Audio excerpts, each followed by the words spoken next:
মানুহ ইমান মানুহ 144 লাগু আছে ইয়াত হা 144 আছে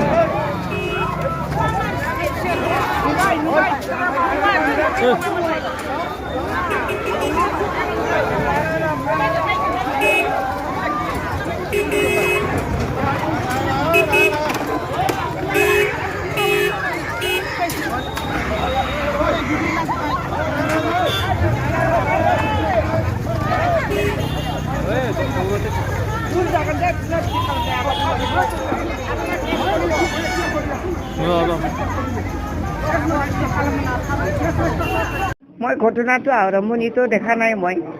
মই আমাৰ প্ৰাইমাৰী লেভেলৰ কৰ্মীসকল আছিলে লিডাৰবিলাক আছিলে আৰু বিভিন্ন অৰ্গেনাইজেশ্যনৰ লিডাৰবিলাক আছিলে তেওঁলোকৰ লগত মই বহি পেলাই আলোচনা কৰি আছোঁ আজি কেম্পেইন শেষ হোৱাৰ পিছত সকলোৱে মোক ৰিপৰ্ট কৰাৰ কাৰণে মই বহি পেলাই আলোচনা কৰি থাকিব লগাত পৰিছোঁ যে এনেকুৱা অৱস্থাত মোক মানে মোৰ মানুহবিলাকে আহি পেলাই কৈছে যে বাইদেউ SP আহিছে আৰে SP আহিছে আহিব এনেকৈ ভাবিছিলোঁ মই তাৰপিছত মই PSO আহি পেলাই ক'লে যে বাইদেউ আপুনি অলপ বাহিৰত ওলাই আহক খুব বেয়া হৈছে SP মানে মাৰপিট কৰি আছে আৰে কিয় মাৰপিট কৰিব SP আহিছে কিয় মাৰপিট কৰিব মইতো ভাবাই নাই তেওঁ যে ইমান অভদ্ৰামি কৰি আছে মইতো ভাবাই নাই ওলাই যেতিয়া গ'লো তেতিয়া অলৰেডি মোৰ বিছৰ ল'ৰাটোক মানে অলৰেডি গাড়ীত ভৰাইছে তাক থাপৰ মাৰি পেলাই গাড়ীত ভৰাইছে আৰু দ্বিতীয়তে মানে তেওঁৰ পুলিচবিলাকক ভিতৰত ভৰাই পেলাই লাঠি চাৰ্জ কৰাইছে তো মানুহবিলাকে হৈ দৌৰি ঢাকাঢাকিত মানে মহিলা এগৰাকী পৰি গ'ল সেইটো দেখি পেলাইতো মই আচৰিত পাইছোঁ তেতিয়া মোৰ একেবাৰে মই ধৰি ৰাখিব মোৰ কিবাটো চেঞ্চটো ধৰি ৰাখিব পৰা নাই তেতিয়া মই কিয় আপুনি এনেকৈ কৈছোঁ আপুনি কিয় এনেকুৱা ব্যৱহাৰ কৰিব এনেকৈ কৈছোঁ এই যে মানুহবিলাকক যে লাঠি চাৰ্জ কৰিলে মাৰিলে মাৰপিট কৰিলে তেতিয়া মোৰ চেঞ্চ ক'ত থাকিব তেতিয়া মই আপুনি কিয় এনেকুৱা ধৰণৰ কৰিছে বুলি এনেহে কৰিছে মই হা তাৰ হাতত এনেকৈ ধৰি পেলাই কিয় এনেকৈ কৰিছে আপুনি এনেকৈ কৈছে তেতিয়া কৈছে কি আপুনি মোৰ হাতত কিয় ধৰিছে হা আপুনি মোৰ হাতত ধৰিব নোৱাৰে মোৰ গাত টাচ কৰিব নোৱাৰে ঠিক কিন্তু তোমাৰ ব্যৱহাৰটো কিয় এনেকৈ হৈছে হা মোৰ তাত থকা মানুহবিলাকৰ ওপৰত কিয় এনেকুৱা ধৰণৰ চাৰ্জ কৰিব পাৰে তেওঁ লাঠি চাৰ্জ কিয় কৰিব পাৰে সেইটোতো হ'বই নোৱাৰে নহয় তেওঁ কৈছে আপুনি মন্ত্ৰী নহয় আৰে তুমি মন্ত্ৰী নহয় বুলি ক'লে মন্ত্ৰী নহওঁ মই কিন্তু এতিয়াওতো মই মন্ত্ৰী হৈ আছোঁ কি ক'লে হ'ব নেকি মই মন্ত্ৰী নহয় হা আৰু সাধাৰণ MLA হ'লেও মই এতিয়াও MLA হৈ আছোঁ যেতিয়ালৈকে ৰিজাল্টটো মানে নোলায় তেতিয়ালৈকে মই MLA হৈ আছোঁ সি তেনেকৈ ব্যৱহাৰ কৰিব নাপায় সেইটো তাৰ তেওঁ যিটো আশালীন ব্যৱহাৰ কৰিছে তেওঁ যেনেকুৱা ধৰণৰ মোক তাচিল কৰিলে মই কেনেকৈ চেঞ্চটো মানে ধৰি ৰাখিব পাৰিম ইমান অপমান ৰাইজৰ মাজত ইমান অপমান কৰিছে মোক তো এনেকুৱা ধৰণৰ অফিচাৰ মই তাৰ ওপৰত এনেকুৱা ধৰণৰ আশা কৰা নাছিলোঁ তাৰ ব্যৱহাৰটো ইমান তেনেকৈ আশা কৰা নাছিলোঁ বিভিন্নজনে বিভিন্ন ধৰণৰ ৰিপৰ্ট কৰিছে সি পইচা খোৱাত মানে উস্তাদ আছে তথাপি মই তাক ধৰা নাই সেইটোতো হৈয়ে অলপ স্বাভাৱিক বুলি ভাবিছিলোঁ আজিতো মানে কোনোবাই তাক অৰ্ডাৰ দিছে সেই হিচাপে তেওঁ ৰুদ্ৰমূৰ্তি ধৰি পেলাই আহিব মোকতো প্ৰথমে ক'ব লাগিছিল বাইদেউ আপুনি ইমান মানুহ কিয় ভৰাই লৈছে ক'ব লাগিছিলে 144 হৈছে আপুনি তেনেকৈ নকৰিব ৰিকুৱেষ্ট কৰিব লাগিছে প্ৰথম আৰে বাহিৰত মাৰপিট কৰিছে তাৰপিছতে মই বাধ্য হৈ পেলাই ওলাই গৈছোঁ তেতিয়া মোক চাৰ্জ কৰেহি এনেকুৱা ধৰণৰ মানুহজনতো থাকিব 50জন মান থাকিব 150জন মান থাকিব পাৰে এনেকুৱা ধৰণৰ কিয় নাথাকিব মোৰ তাত চোতাল ভৰ্তি আছে মোৰ তাত হা বিভিন্ন প্ৰাইমাৰী মানুহবিলাক আহিছে তাহাঁতে নিজৰ গাড়ী লৈ পেলাই আহিছে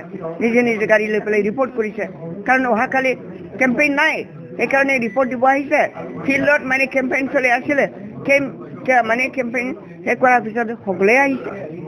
লিডাৰসকলেও আহিছে এনেকুৱা ধৰণৰ তেওঁ মোৰ ঘৰত থকা মানুহবিলাকক লৰেন্সৰ ঘৰত তেওঁ কিয় চাব যোৱা নাই তাতো বহুত ভিৰ কৰি আছে সেই ভিৰটো হ'লে তেওঁ দেখা নাপায় মোৰ ঘৰত ভিৰ কৰাটোহে দেখা পায় কেনেকৈ হ'ব মইতো বাহিৰত মানে এনেকৈ গেট বন্ধ মোৰ গেট আছে সেইটো বন্ধ সদায় থাকে মানুহ আহিলে গেট খুলি দিয়ে তাৰপিছত বন্ধ ৰাখে মোৰ হাউচ গাৰ্ডটো খোলা কৰি নাৰাখে তো হাউচ মানে 144 যিটো এক্ট তাত ভাইলেশ্যনটো নাই হোৱা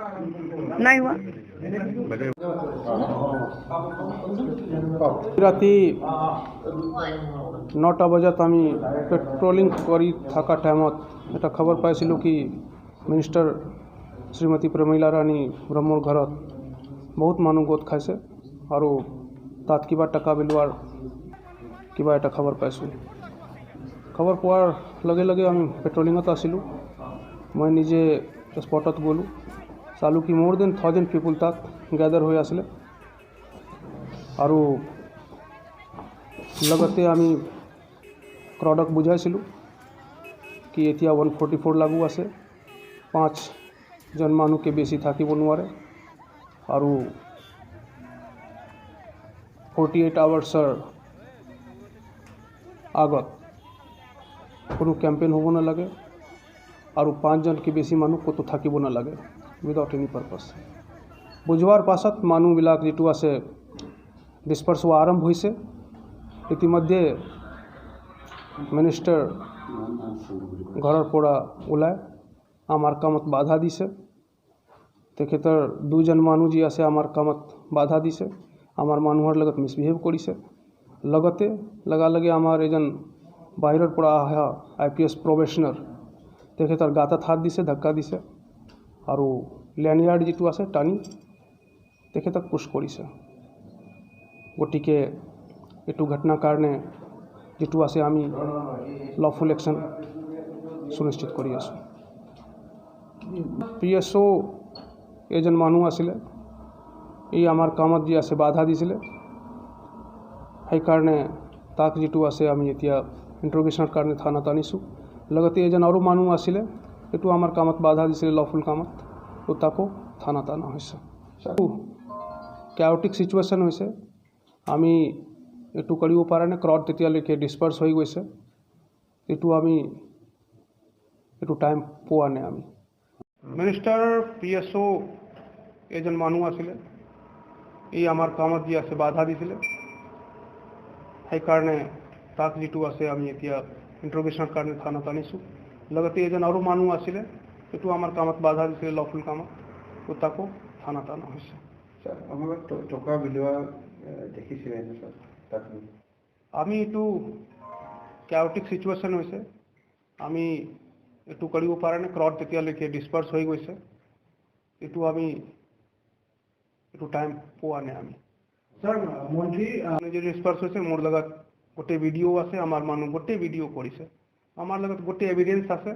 কোনো লাঠি চাৰ্জ হোৱা নাই, মানুহ নিজে নিজে ডিছপাৰ্চ হৈছে। মানুহক আমি আপিল কৰিছিলোঁ, কিন্তু মিনিষ্টাৰ আৰু তেখেতৰ মানুহ আমাৰ মানুহৰ লগত মিছবিহেভ আৰু আমাৰ কামত বাধা দিছে। তেখেতে কৈছে স্যাৰ কৰ্তব্যত বাধা দিয়াৰ কাৰণে আৰক্ষীৰ কিবা গছক কৰিব নেকি? আমি আইনৰ মতে নিশ্চয় একশ্যন ল'ম। জাষ্ট আপনি এটা ক্যান্ডিডেট নো কমেন্ট।